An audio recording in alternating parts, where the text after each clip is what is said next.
Hi everybody, I'm Gregg Bendian. Growing up in New Jersey in the 1970s, I was lucky enough to stumble into the school library in my middle school and run across an album called Nursery Crime by a group by the name of Genesis. And I fell in love with that music listening to Harold the Barrel, Fountain of Salmacis, Return of the Giant Hogweed, all of the songs on that album, getting immersed in the imagery, getting immersed in that musical world. It's also really lucky that a few years later, in 1977, my dad Marty took me to Madison Square Garden to see Genesis perform for the first time in that venue, first time with Chester Thompson, and the last time with Steve Hackett. So Genesis and I go back quite a ways. 30 years forward from 1977, I joined a group called the Musical Box and toured the world performing the music from Nursery Crime all the way up to Trick of the Tail in the role of Bill Bruford and Phil Collins. This was all with the blessing of my guest today, Mr. Tony Banks, and the members of Genesis. So you can imagine it's quite a thrill and an honor to speak with one of the chief architects of progressive rock, a true musical visionary, a true composer, Mr. Tony Banks. Tony and I speak in depth about the origins of Genesis, his classical training, his classical influences, his approach to lyric writing, the end of Genesis, and so much more. This is the first part of my conversation with Mr. Tony Banks, and part 2 will be made exclusively available to my patrons. So if you like what we do here at the ProgCast, and I hope you do find what we do to be quite unique, please consider becoming a patron or making a donation. Thank you so much for the support, and thank you so much for listening. This is part 1 of my chat with Mr. Tony Banks.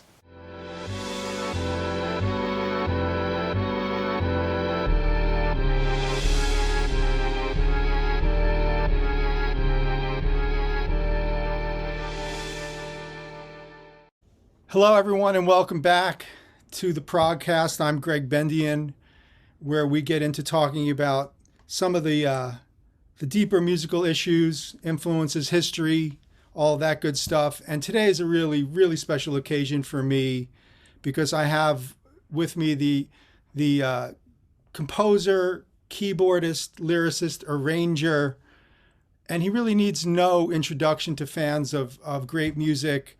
He is the man from Genesis, Mr. Tony Banks. Welcome, Tony. Thank you very much. A very flattering introduction, if I may say so. Well, there's just so many great pieces that the fans know of Genesis that you've written. Burning Rope is such a classic. Afterglow, Undertow, All in a Mouse's Night, Evidence of Autumn, Me and Sarah Jane. I mean, it's just, it goes on and on.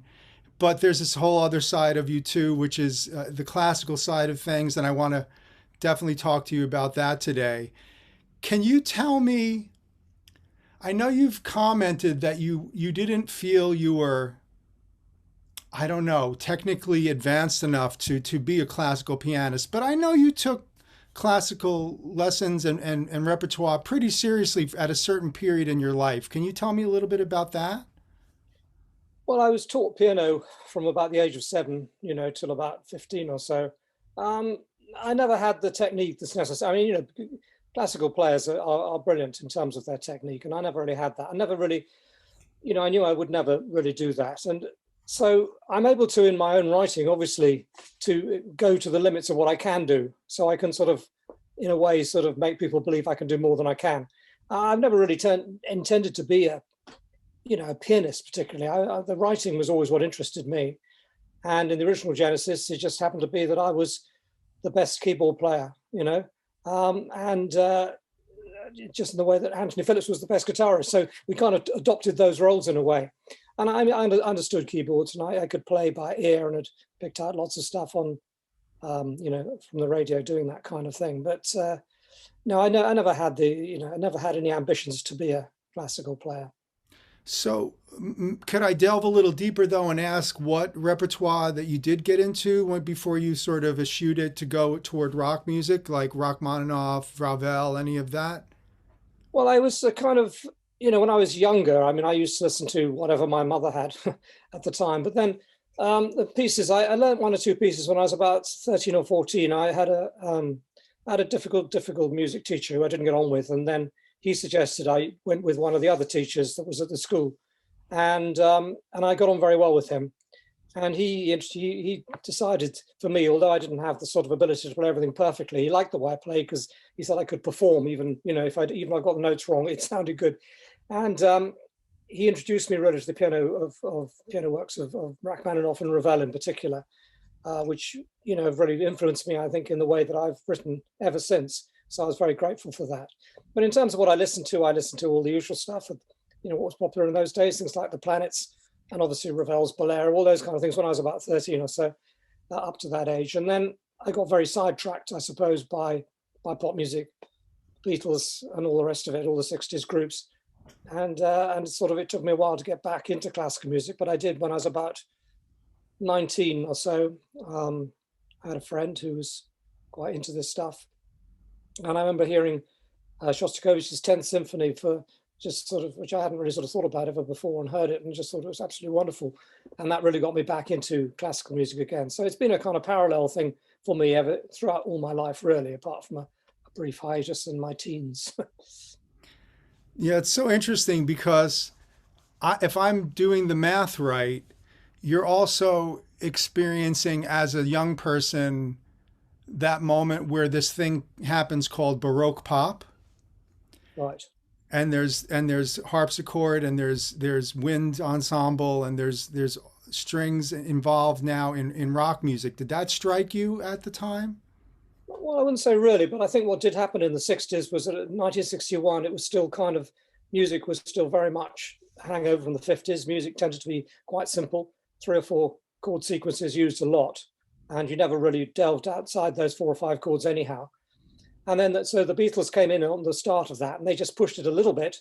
And then through the 60s, with obviously the Beatles themselves, but also perhaps more obviously the Beach Boys and various others, were able to kind of expand the chords used in a pop song, and which people found acceptable. That was the thing.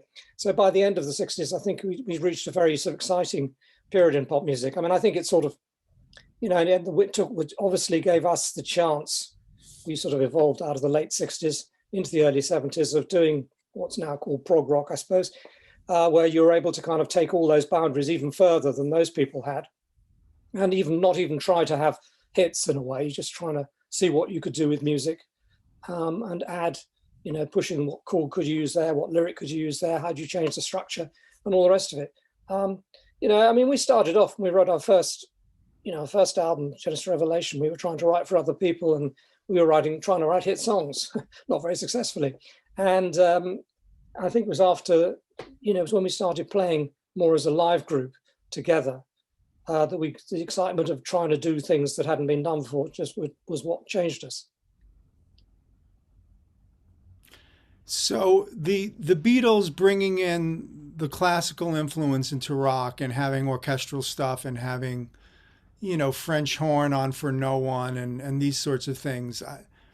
Did that have any impact on you, or was just the Beatles ethos of everything's on the table more so? I think it was more that really in a way, but I love the use of strings in rock music. What a really influential track on early Genesis, both Peter and I anyhow, was Nina Simone's I Put a Spell on You, where the strings just are so fantastic, and you've got this wonderful lush orchestral sound with this sort of bluesy soul voice on top, it's the way I heard it anyhow, doing what was a great chord sequence, great melody. And I just that showed what we could do, and I think that sort of really set us in motion, the way you could have big lush backgrounds but still keep the real soul thing going. Some of those Otis Redding songs like Try a Little Tenderness and Change Gonna Come, which also used orchestral instruments with a soulful voice, were very influential on us. I just love that. And I think, as you say, in the 60s, particularly the strings used as more than just a sort of backcloth, which there's a sort of Norrie Paramore Shadows type thing, came in. And you think of things like Richard, I'll Be There, for example, where the strings are very part, the whole orchestra is a really very important part of the sound. And I think that sort of was very influential on us. And obviously we tried to recreate to some extent that orchestra within the group. And we're able to do that, particularly when the invention of things like the mellotron and later synthesizers, So American R&B was important to you guys, right?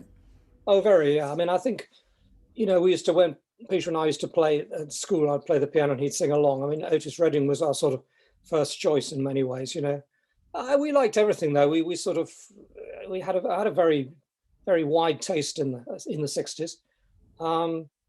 It just, that Pete's voice seemed to suit those kind of things very much. I loved Tamla Motown, I just thought those early ones, particularly the Four Tops stuff, but then the Holland Dozier Holland stuff in general was just brilliant, I think.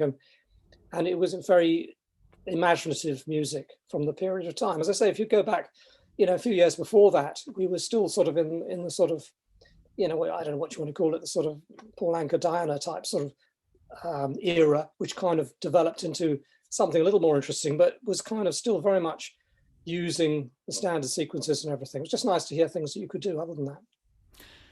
So you felt emboldened to bring in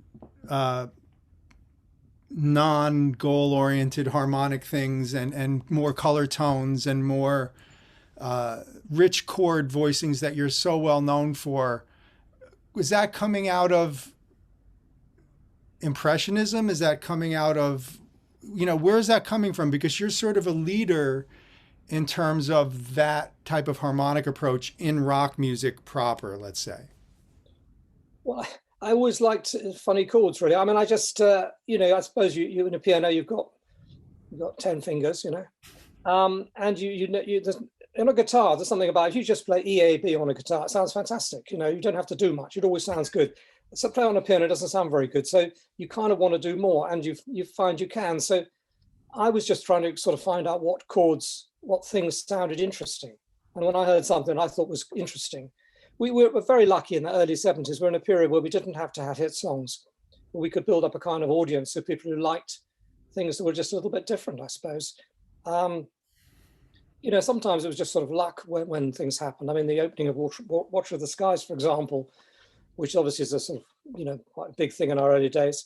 It really was just, had this mellotron, and most chords didn't sound very good on it, I found these two chords that just sounded wonderful with this one bass note going through them, which, at the time was a sort of B major seventh and a C sharp major with the F sharp going through all the bass all the time. It wasn't something that people kind of did. And the only person I can think of probably who did that kind of thing was Brian Wilson and the Beach Boys. There's a kind of similar chord sequence in the song, which I only realized later actually in the song, Let's Go Away for a While. And I think it's that kind of just searching for things that sounded interesting and then just seeing where it led you.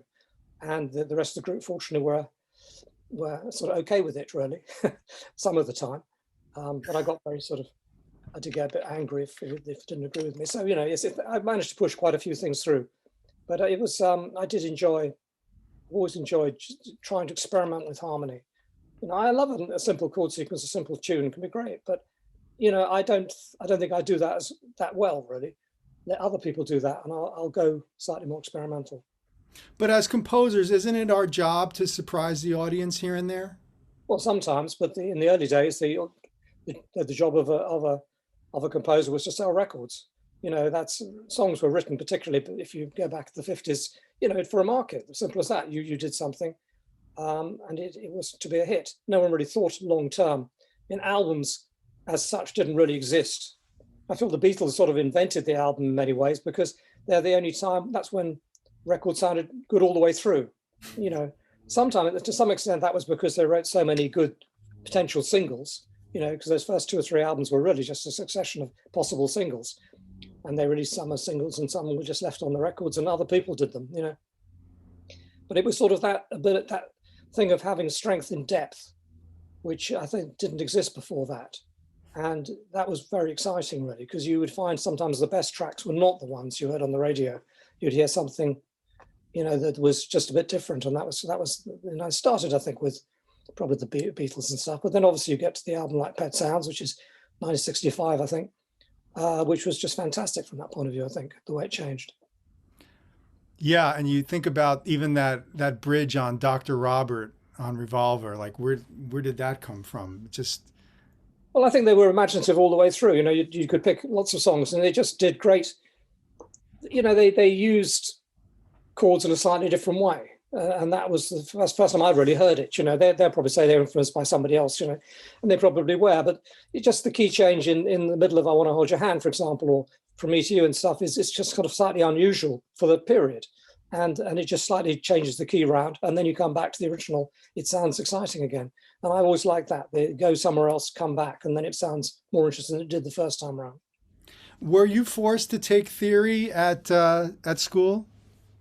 Well, a certain amount, yes. We did grades, you know. Basically, when I was younger, we had to learn the same piece of music, 3 pieces of music for a year. Then you were tested at the end of it. But meanwhile, you had to do scales and arpeggios and all the rest of it, which, I mean, that was kind of useful background, you know, there's no doubt about that.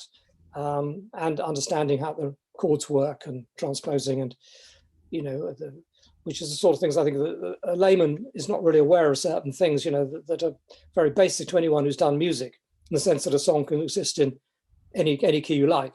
It's not always in the same key, you know, and things like that. I think you know, you just learn all these things as you go along. It's a fairly basic thing, I know, but it's just the sort of stuff you pick up, I think, from doing the theory at the same time as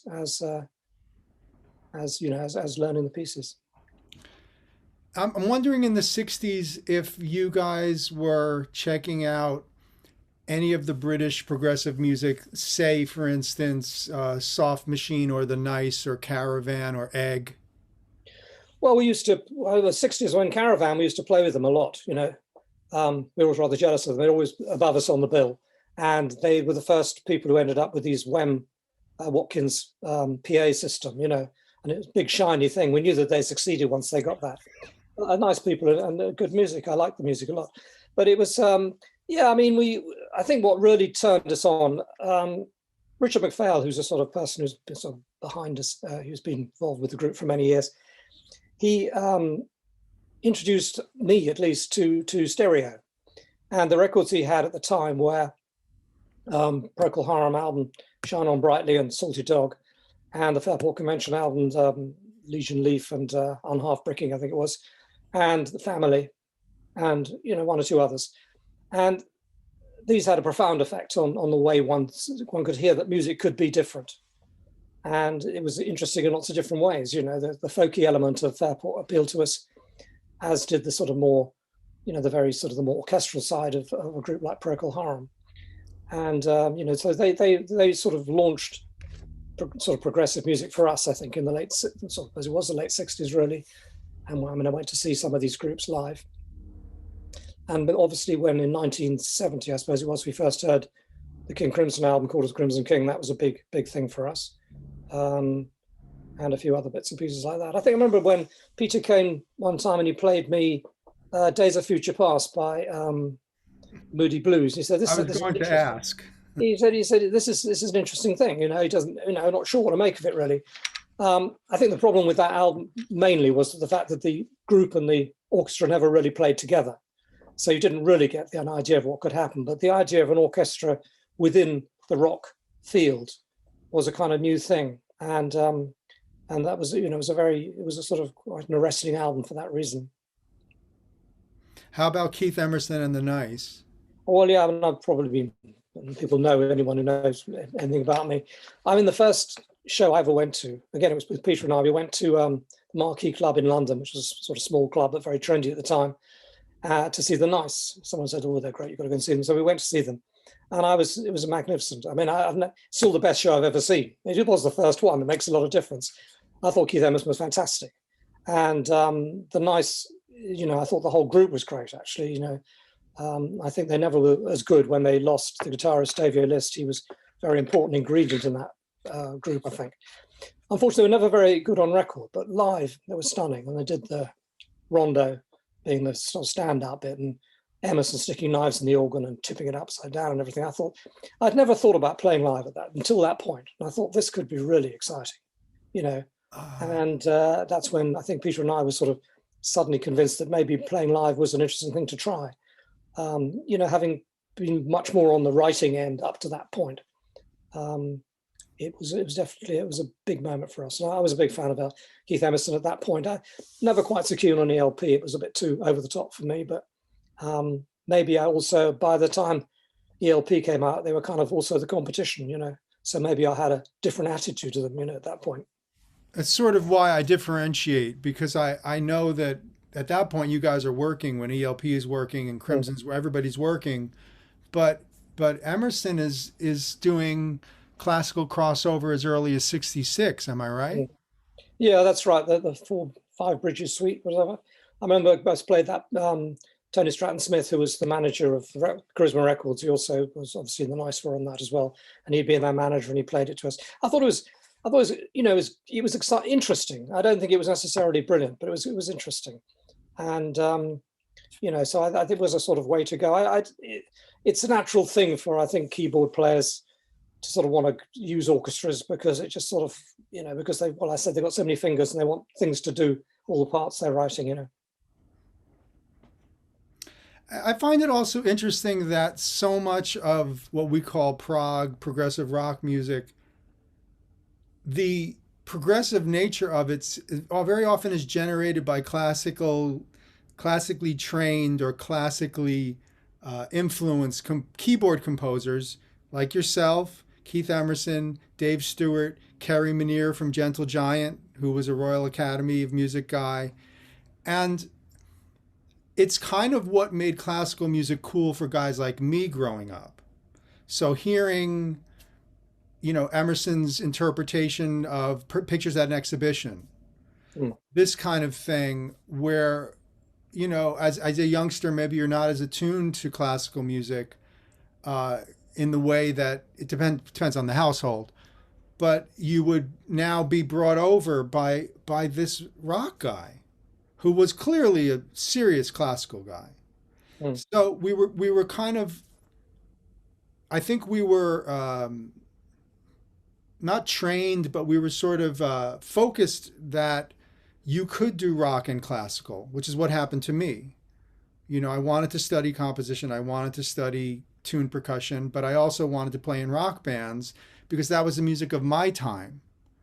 And I think there's that interesting differentiation between sort of classic music of our parents' time and then the music that hits us during our time that's fresh and new, but we're not abandoning the past. Yeah. I'm not sure there was a question in that, but it's more of a statement to see if you would react. I mean, I wonder if you thought about that, because certainly things like Madman Moon would be extraordinary in 1976 for a rock band to include that amount of time on a piano passage of such, I would say virtuosity, but you'd argue with me. But I'd say that it's actually, if you actually listen to it, it's not perfect, but you could get away with that in pop music. I mean, I think, the Ravel influence is obvious on that middle section and stuff. I just, I don't really know. I think we found we could get away with it. I think that we had an audience for music that was not totally straightforward, and they kind of wanted to hear that a bit, I suppose. In terms of the classical thing, I think hopefully a lot of the people you mentioned, whatever you mentioned, they probably at some point learned a degree of classical piano. A degree. And that's why they became pianists rather than guitarists. So guitarists often are self-taught. It's as simple as that, really. You pick up a guitar and you hit, as I say, the 3 chords. It sounds great. You don't need to go in the case of you as well? Yeah, and I think that I was taught, I think it made a big difference to the fact that I was taught the piano. That's why I ended up being guitar. Well, I do play guitar as well. And I always liked guitar because I didn't know what I was doing on it, really, before I did it. The thing about piano is if I think about it, I know what the next note or chord will sound like, On a guitar, I wasn't quite sure, because my understanding of the frets and everything was always a bit wild. I didn't know quite what I was doing. So I used to quite enjoy it. And the nature of guitars made you do different things. Obviously the opening of Supper's Ready being a thing which I wrote on guitar, and it's sort of thing a guitarist wouldn't really do. The first shape is very awkward to play for a start. And then the idea of just moving one note at a time and I doing it twice, and the second time moving a different note and ending up on a different chord was quite interesting, that really, and without ever sounding peculiar. If I'd done it on a piano, I'd have been conscious that I would have started off in A minor and ended up in E flat major or B flat major, what it was, which would be kind of weird. But on the guitar, you don't really notice it because you've just sort of done it and you're there. And I like that. I also like guitar, the fact that you could strum along on A and whatever, and it would just sound great anyhow. So I used to do quite a bit of that. I used to play a lot of guitar back in the early days and wrote quite a lot of stuff, both Genesis and solo in the early days. But I thought after a bit, I stopped probably playing guitar, I think, because keyboards could produce all the sounds and everything. And I just, I do occasionally pick up a guitar, but I never really play it with much authority. But you bring up an interesting point, and you also referenced earlier about the pretty progressive British folk scene, like Fairport and guys like Bert Jansen, John Renbourn. Steve Hackett brought these guys up, and you guys had Anthony Phillips. And so there's this beautiful pastoral quality in Genesis that I think goes all the way up to, well, if you like, it goes into Selling England for sure. So, even in the absence of Anthony Phillips, could you talk a little bit about that sort of web of ringing strings that Genesis really, I think, brought so strongly into the music and the British folk scene? Yes, well, I think that Ant and Mike used to play together a lot. And they used to like to do these things where they were both playing different chords at the same time, and it produces interesting effects, particularly when you're picking on 12-string guitars. And so that sort of early part of the song, Stagnation, for example, there was something very much that came out of that kind of picking, I think. And then, as I said, sometimes, and I'd like sometimes to play guitar just because I didn't want to play the keyboards, I suppose, because the keyboard immediately sort of swamp everything a bit. So I used to pick up the guitar and play as well.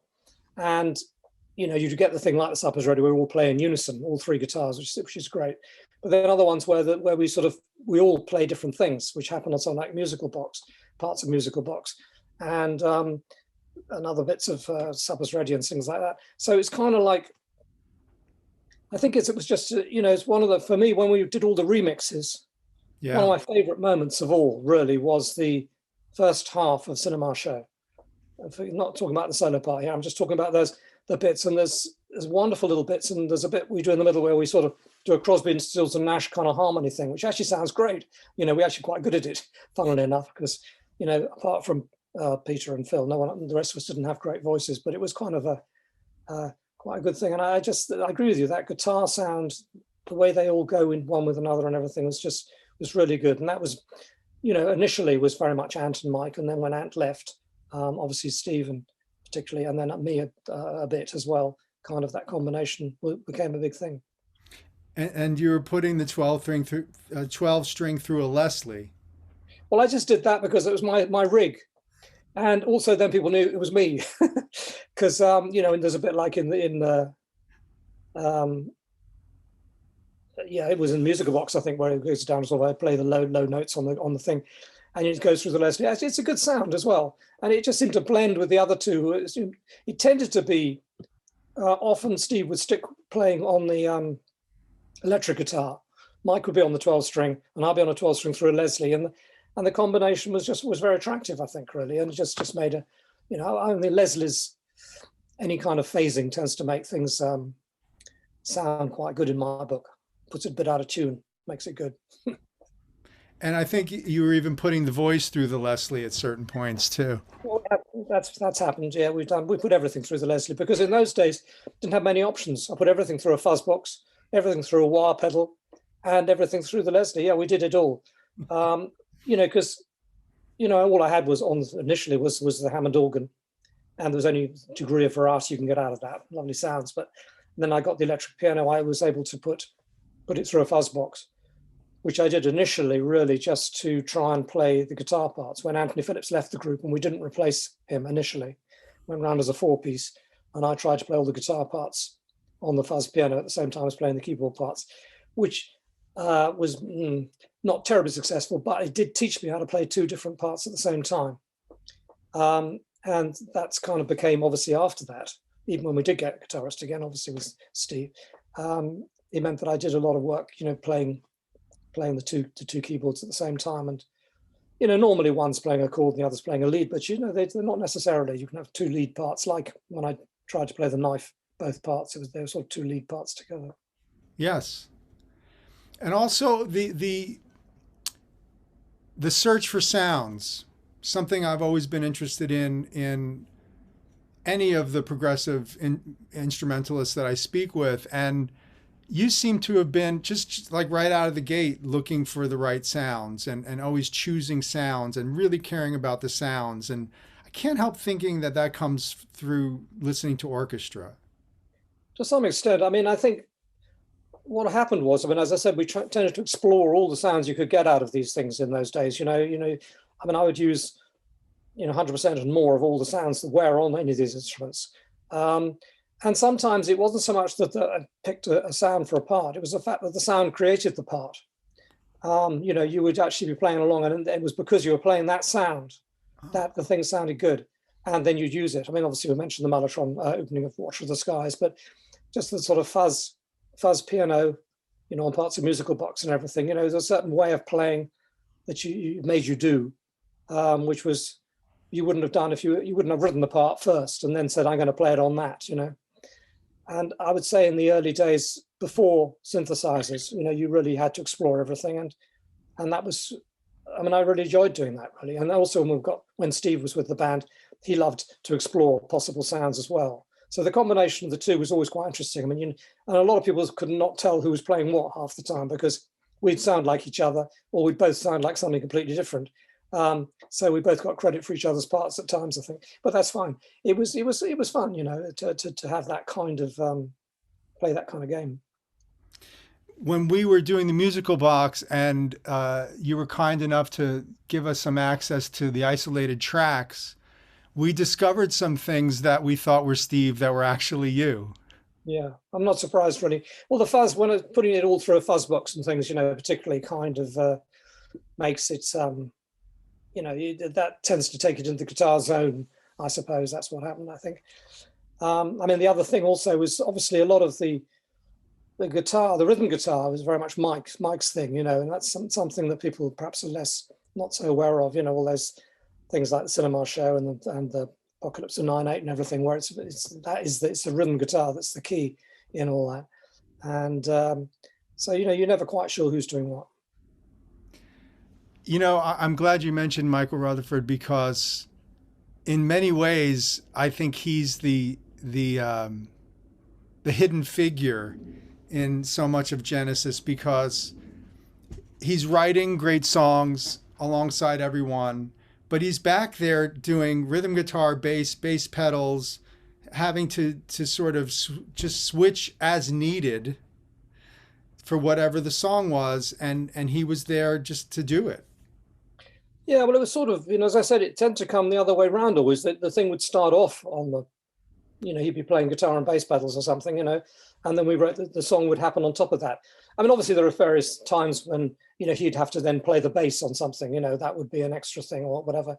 I mean, that's more in the later days, because obviously in the early days when we were a 5-piece, everything we did on record was pretty much what we played live. I mean, not everything, obviously there was overdubbing done, but not to the same degree as later on, when obviously, Phil would do the singing and the drumming, but not at the same time, and Mike would do the bass and the guitar. Yeah, so it was that was how these things evolved. And did you feel like when all the songs were credited to Genesis in those days, did you feel as though it was a collective writing, or were people arranging? What was the process? You would bring in something and what would happen?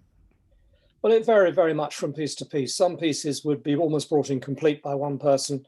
Other pieces would be amalgamation of bits and pieces, and other things would evolve in the studio.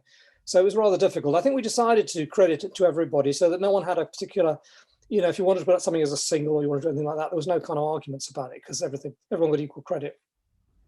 It got a bit frustrating at times, I suppose, you sort of thought, because there was a point when everyone seemed to think that Peter did everything, which was kind of curious. I don't know why people think singers do everything. They certainly would credit him with all the lyrics, which of course was not true either.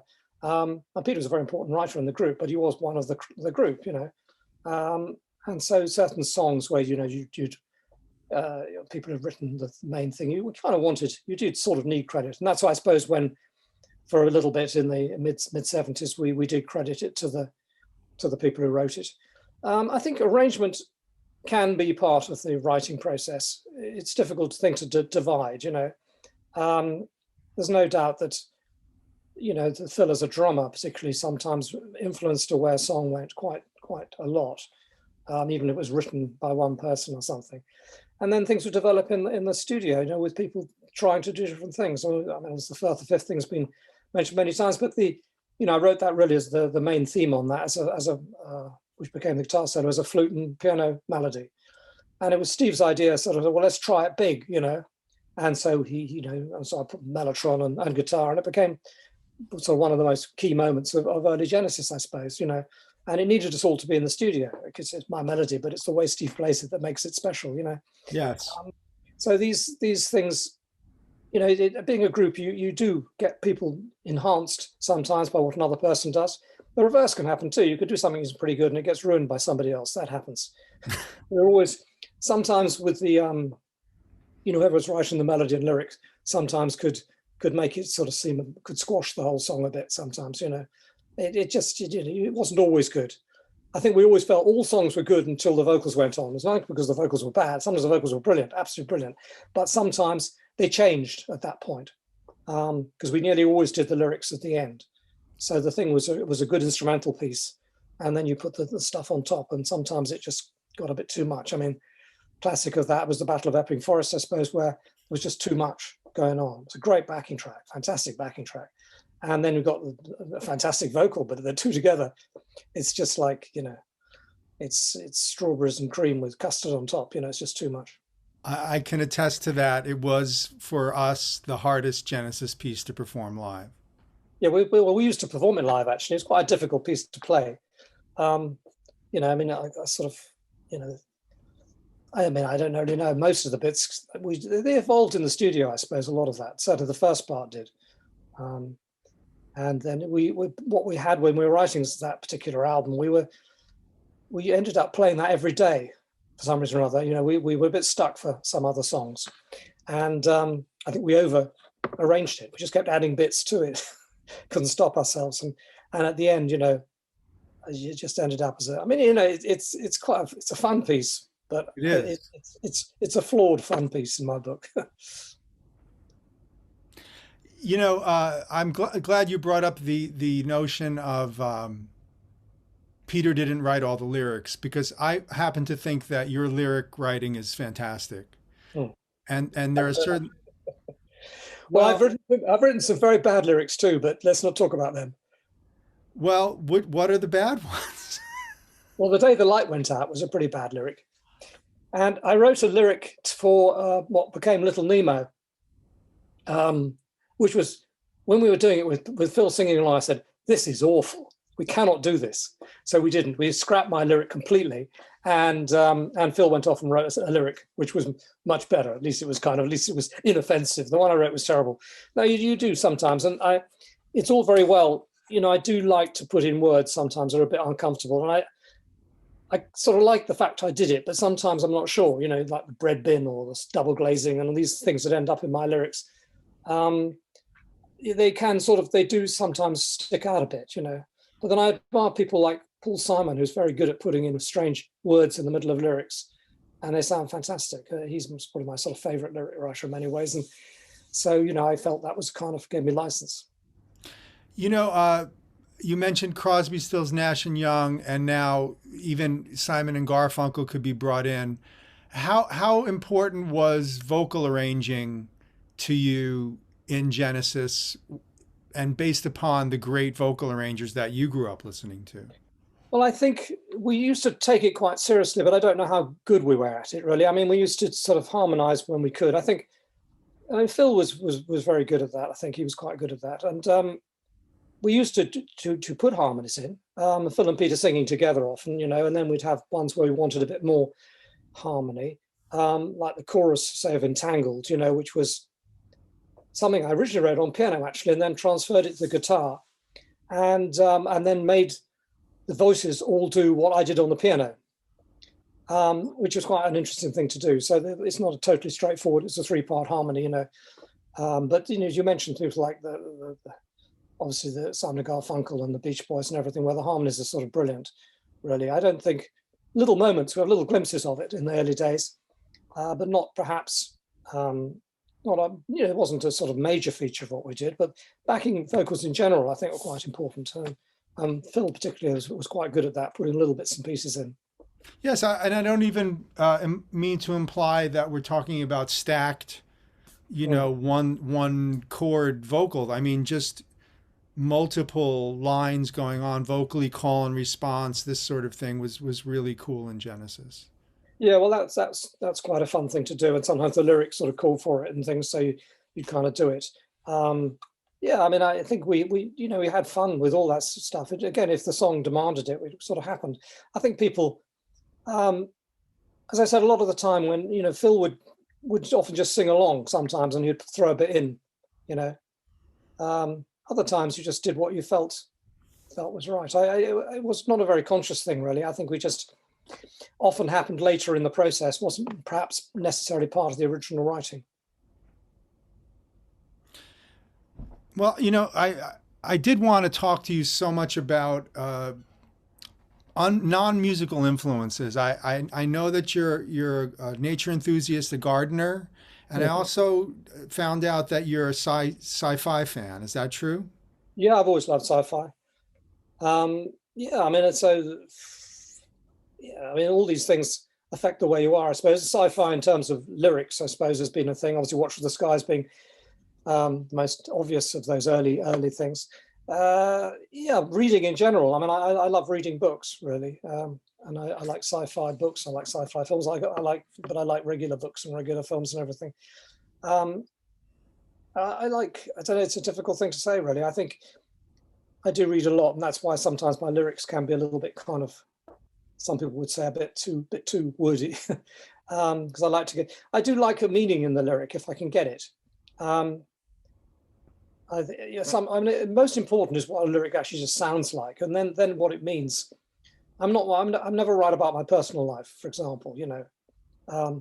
If I may come close to it, if I write what seems like a real thing, what I do is I try to put myself in a position of a person who might be in that position, rather than, I'm not Adele. I'm not going to write about my divorce and my breakup and all the rest of it, and having babies, well, probably because I can't have them. But no, it's just, I never was too sure about that approach. I know Phil took that on face value, and that became one of his things. I think a lyric, you can write that way if you want to. I think it's up to you, but I think that you can. You don't always have to write. It's like only writing autobiographies. You want to write novels, and that's what I tend to do. I write novels, and try to put myself in a position. My own life is too dull, really, to put much into songs. So therefore, I imagine myself in a different situation and write accordingly. So, favorite sci-fi authors? Well, back in the early days, it used to be the sort of Asimov, I suppose, and obviously Robert Heinlein and all these guys, I mean, obviously Frank Herbert these days has come back into fashion. I mean, Arthur C. Clarke was a big influence for me, I suppose. I loved all his books, really. Those early ones, The City and the Stars and things like that. I used to read also, so I used to like the fantasy stuff too, you see, so kind of where they crossed over. I love Michael Moorcock and obviously Tolkien and all that stuff. It's, I don't know, really. I mean, there's just too many. I've been through them all. I've been through the Margaret Weiss and Tracy Hickman and all that lot, which I'm sure the dragons of all that stuff. I don't know. I could name forever. I mean, I tend to read, I suppose one in every sort of 4 books I read might be a science fiction book. I don't know, really. I haven't really sort of, I used to perhaps read a little bit more than I do now in terms of sci-fi, but I always find it interesting. I mean, there's a fantastic sci-fi trilogy that's been written, a Chinese guy wrote, called The Three-Body Problem. That's the first of the trilogy, which is an extraordinary book, quite extraudinary. Is that the one that's about humans that are bred for only to be used for? No, it's about a contact with an alien civilization and where that leads. And it doesn't take an obvious viewpoint at all as to how it all works out. It's a very good thing. No, the body parts thing wasn't that. Kazuo Izaguro wrote a book based on that. Yeah, which was quite an interesting book. Yeah, but yeah. So I read quite a lot, but just. So, do you like to read about history? I don't really like reading thing about fact, really. I really struggled even with Wolf Hall, which is obviously a book about Thomas Cromwell, who lived in the time of King Henry VIII. And although it was a book everyone seemed to think was wonderful, I did struggle a bit with that. Perhaps sometimes when I know what's going to happen, sort of in the outcome, the final instance, it's like Titanic, Titanic, the boat sinks. It was quite a good film though in the end. I didn't mind it, but I don't really want to know what happens in the end. I agree. So, what are your favorite sci-fi films? Well, I don't think anything really ever beats 2001. I saw that when it first came out. It was in Cinerama, the wide, vision and stuff. We went to see it 3 times and within about 3 weeks, and the cheaper seats, which were right at the front. So one was the middle, one was at the left, one was at the right. It's a totally different film. It's fantastic. And the colors, that sort of sequence at the end when all the lights come towards you, I just love that. I thought it was fantastic, and kind of copied it a few times since. And we did Domino on stage. We kind of used a bit of that effect. I don't know. That's probably my favorite. I mean, can't think what else the ones I like really. I mean, the Star Wars stuff is all fun, but it's cowboys in space. It's not cerebral. I like things with a bit more thinking about them, I suppose. And so the Matrix type stuff is more interesting, and some of those kind of films. How about one is the peak, just because it was visually so good, and the use of music was brilliant as well. So the combination was stunning. Oh yeah, the Ligeti during the monolith scene. Yeah, all that, but also the first, the opening, the Richard Strauss piece, which kind of has become such a cliche. But when the first time we ever saw that, it was just stunning. I mean, this effect, it was amazing. So that kind of lives with me, and I think the music was such an important part of that film, as you say, Ligeti, and also all the bits were good. All the music in it was good. I was exposed to a science fiction soundtrack at the age of 5, unwillingly. My mother took me to see Planet of the Apes when it came out in '68, thinking it was a nature film. All right. And so Jerry Goldsmith's Sound World could have been the most frightening part of the whole thing. Right. It was a good film. At the time, I enjoyed the film at the time. I mean, I was, well, in a sense, the end was a surprise, I think, because you didn't necessarily think that was going to happen, I don't think. And that's the advantage of not being history, you don't know what happens. And who wrote that ending? No. Rod Serling, Twilight Zone. All right. Okay. So he was one of the guys that came in for the script, and then actually there's the Italian Planet of the Apes poster back there. Right. I'm a big fan. So soundtrack composers, were they of interest to you? Yeah, I think soundtracks are crucial to films. I mean, obviously that used existing film music, the 2001, but Ennio Morricone obviously is the one would always bring forward. I mean, he wrote beautiful music like for the things like The Mission and all the rest of it. But the ability to write for the spaghetti westerns, particularly The Good, the Bad, the Ugly, is just, it's just something so unlikely, for a composer of that kind to write. And it's just, that's what the film's all about. The film it's a good film, but it's the music that makes it completely, I think. And it's true of the other 2 spaghetti westerns, I think. Yeah, there's this thing, what else? A lot of people I like out of Africa, there's a great themes, and then Dr. Zhivago. When you hear these kind of themes, they conjure up the film so effectively, I think, that and these things do influence one, I think. And the thing about film music has to have a degree of simplicity about it normally in order to be memorable. If you can't go anywhere. So sometimes when you hear the music out of context, it can sound not as powerful, but within the context. Another film that I love the music for was, particularly comes to mind, is Picnic at Hanging Rock, which used the panpipes and an organ. Really, was all the music was. And I think the pieces were written especially for that film, very evocative. Those are the kind of things I think when it's, you can do something a little bit different, it's really good. Did you enjoy Bernard Herrmann on the Hitchcock stuff and elsewhere? So I got a bit of noise for somebody there. Well, give me some examples of films there. Well, Day the Earth Stood Still, Right. Okay. Psycho, Yeah. Taxi Driver. Right. Yeah. Yeah. Well, it's a name I know without really having really particularly focused on the music. I suppose. That's interesting because he was also, a British classical composer. Right. Yes. Well, a lot of these guys were. I mean, Richard Rodney Bennett was an English classical composer, and his classical music is fairly unlistenable. But his music for something like Far from the Banded Crowd is brilliant. In my book. Anyhow, I'm not terribly into sort of. I'm not terribly into music that's too discordant. So kind of. I'm more. Were you a Vaughan Williams fan? I love Vaughan Williams. Yeah. I mean, again, very variable. I think capable of the most beautiful music and sometimes rather trite music as well. But I mean, that's everybody is, I suppose, really. I think it's his Fifth Symphony. I think it's just wonderful piece of music. So yes, and again, in terms of my classical music, I suppose, or my orchestral music, I hate the word classical. He's obviously been a bit of an influence, I think.